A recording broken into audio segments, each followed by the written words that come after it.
12th தான் படிச்சிருக்கா. College நாங்கள் இந்த வருஷம் சேர்த்துல. இப்போ இந்த மாதம் தான் போய் அட்மிஷன் போடலான்ட்டு இருந்தோம். ஈரோடு வந்து எங்கள் அப்பா அம்மா இருக்காங்க. அங்கே ஃபங்க்ஷனுக்கு தான் போனோம். இந்த பையன் அங்கே வந்து அவளை சொல்ல போனால் கடத்தி தான் போயிட்டான்னு நான் சொல்லுவேன். யாரையும் கடத்தலை. நாங்கள் வந்து அங்கே ஸ்டேஷனில் வந்து ஈரோடில் வந்து கேஸ் கொடுத்துட்டு நாங்கள் வந்துட்டோம்.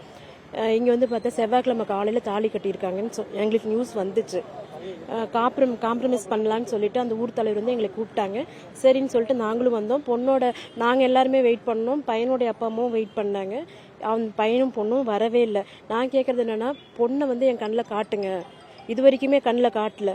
இருக்காளா இல்லையான்னு கூட எனக்கு தெரியல. எனக்கு பொண்ணை காட்டணும், அவ்வளவுதான் சார். இல்லைங்க சார், கடத்திட்டு போயிட்டாங்க. நீங்க தான் கூப்பிட்டு போய் கடத்திட்டு போயிட்டாங்கன்னு சொல்றாங்க சார். அவங்க தான் எங்களே கூப்பிட்டாங்க. நாங்க அவங்கள கூப்பிட கிடையாது. அவங்க தான் எனக்கு வந்து ஃபோன் பண்ணி இந்த மாதிரி நாங்க வரோம்னாங்க. சரி வாங்க பேசிக்கலாம் அப்படின்னு சொல்லி அவங்க தான் கூப்பிட்டாங்க. அவங்களும் எங்க கூட தான் இருந்தாங்க. நாங்களும் அங்கே தான் இருந்தோம். யாரையும் கடத்தல சார். எனக்கு ஜாதி பிரச்சனை கிடையாதுங்க சார். அவ வாழ்னு தான் போகட்டும். ஆனா நான் அவளை ஒரு டைம் பார்க்கணும், அவ்வளவுதான். எனக்கு ஜாதி பிரச்சனை கிடையாது. பொண்ணை பார்க்கணும், அவ்வளவுதான் சார். நாங்க கொடுத்துட்டேங்க சார் அரிச்சலூர் ஸ்டேஷன்ல. சார் நான் வேணுமா ஃபோன் பண்ணி தரேன். அவரு சொன்னாரு, சார் எனக்கு அந்த பெட்டிஷன் காப்பி எனக்கு வாட்ஸ்அப் பண்ணுங்கன்னு. அப்படி பண்ண முடியாதுமா, நீங்க அங்க வரணும். நான் வந்து வேற ஒரு பந்தோஸ்ல இருக்கேன். உங்களுக்கு அப்படி ஏதாவது அவங்க பிரச்சனை பண்ணாங்கன்னா எனக்கு கால் பண்ணி கொடுங்க, நான் பேசிக்கிறேன்னு சொன்னாரு. உங்களுக்கு வேணும்னா நான் இப்ப ஃபோன் பண்ணி தரேன், நீங்க பேசிக்கோங்க. இல்ல எதுவுமே கடத்தல. அவன் தான் போயிட்டான், தலைமறை ஆயிட்டான். பிள்ளையை கடத்திட்டு போயிட்டான்.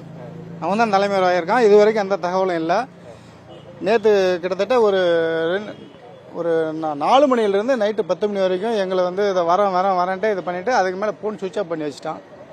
நாங்கள் தான் பொண்ணுடைய தரப்புல இருந்து கூப்பிட்டாங்க, வாங்க பேசலாம் அப்படின்ட்டு. நாங்களும் போனோம். அதாவது நாங்கள் தான் போனோம். பேசி முடிச்சுக்கலாம் என்னத்துங்க அவங்க இது பண்ணிட்டு சொன்னோம். சரி வாங்க அப்படின்னு கூப்பிட்டாங்க. சரி ஒரு பொதுவாக அவங்க ஒரு இடத்துக்கு போகலாம் அப்படின்னு சரி அண்ணன் வீட்டுக்கு நாங்கள் போனோடனே அவங்க அந்த பையன் வரலைங்க. நாங்கள் ஒரு 6-7 பேர் போனோம் எங்கள் ஊர்ல இருந்து. நான், பொண்ணுடைய அப்பா அம்மா, இந்த நம்ம நண்பர் ஒருத்தர், அப்புறம் இன்னும் 2-3 பேர். அவன் எங்கள் சமுதாயத்தை சார்ந்தவங்க தான் போனோம். அப்புறம் அவங்க போனால் அவங்க யாருமே வரல. அந்த பையன் வந்து கடைசி வரைக்கும் என்கிட்ட கான்டாக்ட் இல்லை. வரேன்ட்டு நைட்டு 10 மணி வரைக்குமே அவன் வரல. இல்லை, அதெல்லாம் ஒன்றுமே கிடையாது. அது பொய்யான தகவல். நாங்கள் எங்கள் கூட தான் இருக்கோம். நாங்களும் கூட தான் இருக்கோம். பொண்ணுடைய அப்பா அம்மா, அவங்க அத்தை, மாப்பிள்ளையுடைய அப்பா அம்மா, அவங்க அத்தை எல்லாம் எங்க கூட தான் இருக்காங்க. நாங்களும் மாப்பிள்ளை தரப்புல தான் போயிருக்கோம். அப்பெல்லாம் ஒன்றும் கடத்தலாம் எதுவும் நடக்கல. திரும்ப நாங்கள் சேப்பா அவங்கள நைட்டு 10 மணிக்கு கொண்டு போய் அவங்க வீட்டில் விட்டுட்டு தான் வரோம். அவங்க வீட்டில் தான் இருக்காங்க.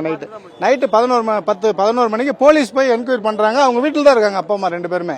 கடத்தல, அதெல்லாம் சும்மா பொய்யான தகவல். அவங்க ஏதோ பயந்துகிட்டே தான் பேசியிருக்கலாம், அவ்வளோதான். பங்காளி முறை தான் வேணும் அந்த பையனுக்கு. பழனிசாமி.